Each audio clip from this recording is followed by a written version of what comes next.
This is the second part of a series exploring the findings of the Australian Royal Commission into institutional responses to child sexual abuse. In part 1, I looked at the first of 2 cases of abuse investigated within the Jehovah's Witness organisation, the case of a woman codenamed BCB, who was abused by an elder, a spiritual leader in her congregation. Chairing the commission was Justice Peter McClellan. Assistant counsel for the commission was Angus Stewart, QC. As that case showed, various policies of the Jehovah's Witnesses combine very effectively to protect child molesters and silence their targets.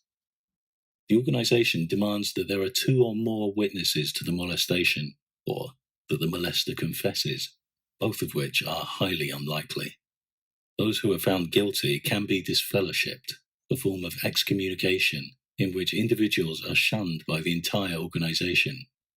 But this is also highly unlikely, because molesters are told if they express repentance, they'll simply be reproved. Their congregation is informed that they've been reprimanded for an unspecified transgression. What is highly likely is that abused children, receiving no justice and faced with continued exposure to their molester, will feel driven to leave the organisation. Unfortunately, this can result in them being shunned. No provision is made for individuals who simply want to stop being a Jehovah's Witness, but maintain personal relationships with other members. They're not given that choice. They must remain under the organisation's authority, or dissociate themselves and be completely shunned. Even if they decide to stay, abused individuals who develop alcohol, drug, or other related problems can find themselves disfellowshipped for that.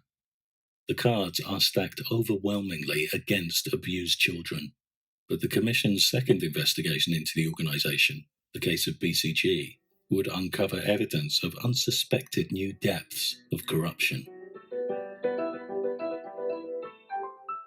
Taking the witness stand, BCG testified to the following account.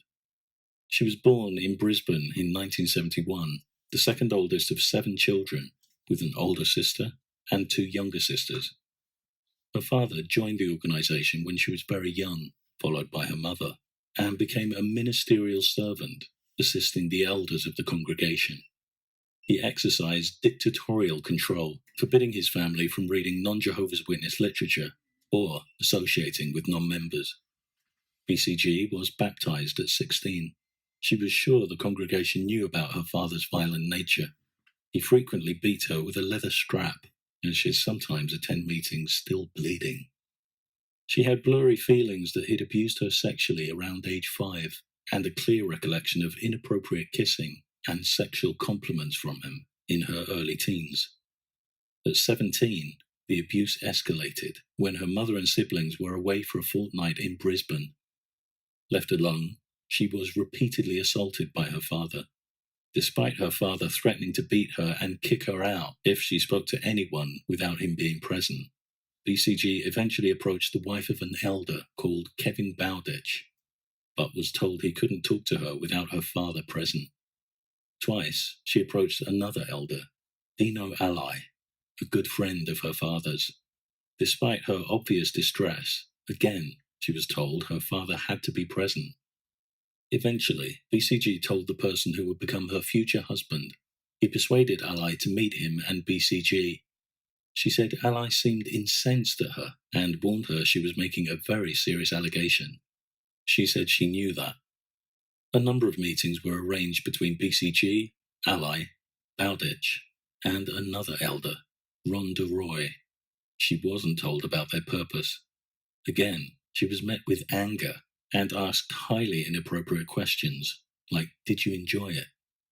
Because the elders were all male, and also her father's friends, she was reluctant to give them details, and only answered direct questions.